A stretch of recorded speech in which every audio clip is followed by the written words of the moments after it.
Welcome back to the brand new episode of Max Talks Box Office, or my box office breakdown show here at Max Talks Movies. Today, we're going to break down the box office weekend of November 19th to November 21st.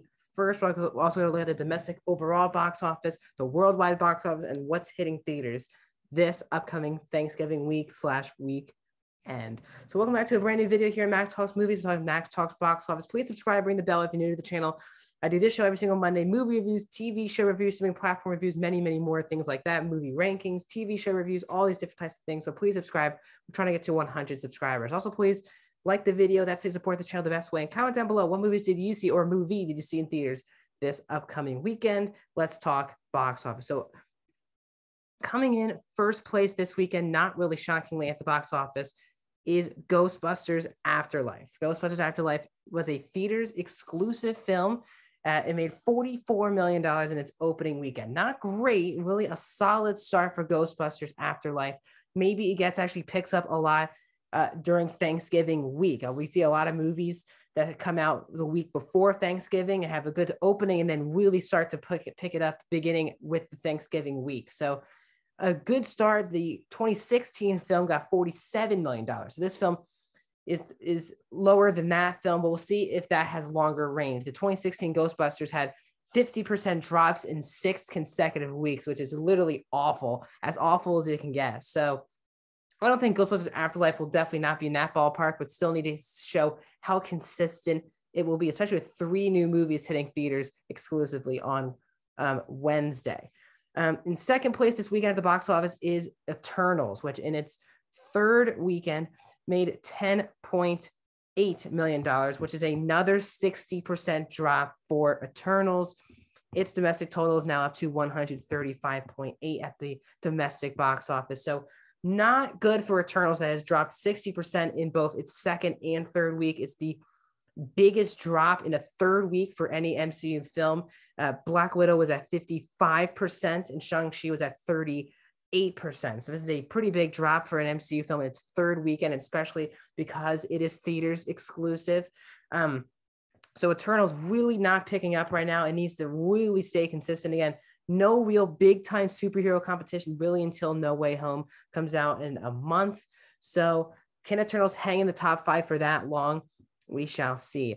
In third place in its second weekend is Clifford the Big Red Dog. It made $8.1 million, which is a 51% drop in its second weekend.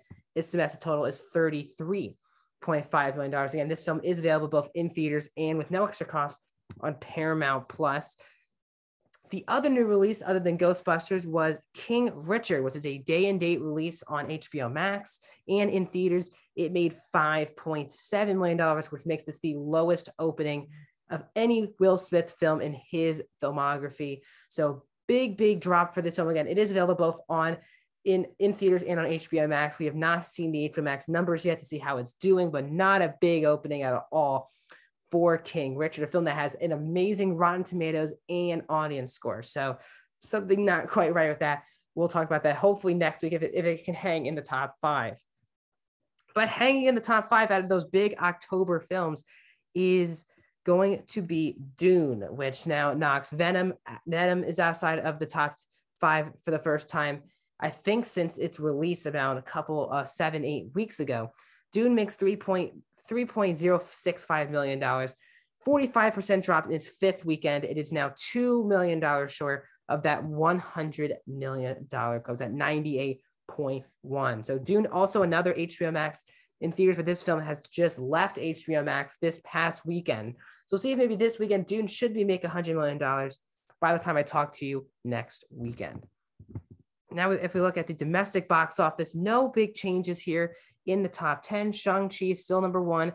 Venom is still number 2. It's still $18 million short of Shang-Chi. So Venom Let There Be Carnage will not catch Shang-Chi at the domestic.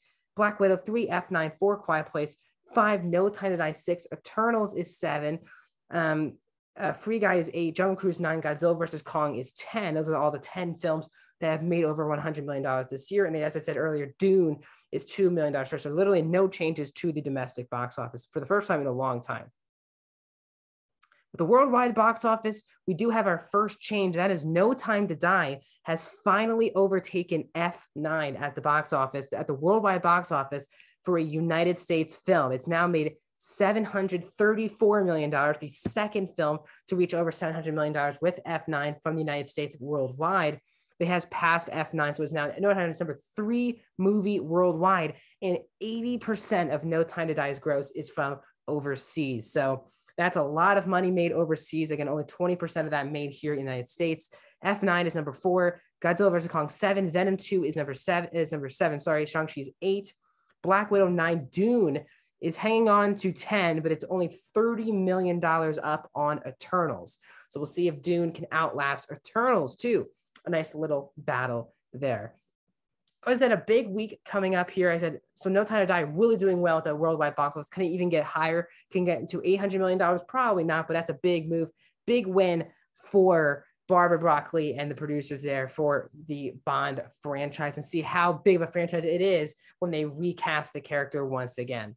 So we look at this week's releases. 3 new movies are all coming out, theaters exclusive, on Wednesday, the day before Thanksgiving. You have Encanto, which is a Disney animated film. You have House of Gucci, the brand new Ridley Scott film, and Resident Evil Welcome to Raccoon City are all 3 new, all theaters exclusive films hitting theaters this upcoming Wednesday. And then Friday, in limited release, Paul Thomas Anderson's film Licorice Pizza is also coming out as well. So 3 pretty much major releases are all coming out on Wednesday. Who can hang in this pretty kept up top 5? We got Spider-Man No Way Home, again, about a month away. That seems to be probably the biggest movie that will happen all year, but we're going to keep tracking the box office as we always do every single weekend, because we basically have big movies coming out for the rest of the year. So thanks for joining me on this another box office breakdown here on Max Talks Box Office. Please like the video, subscribe, ring the bell. I'll see you guys soon.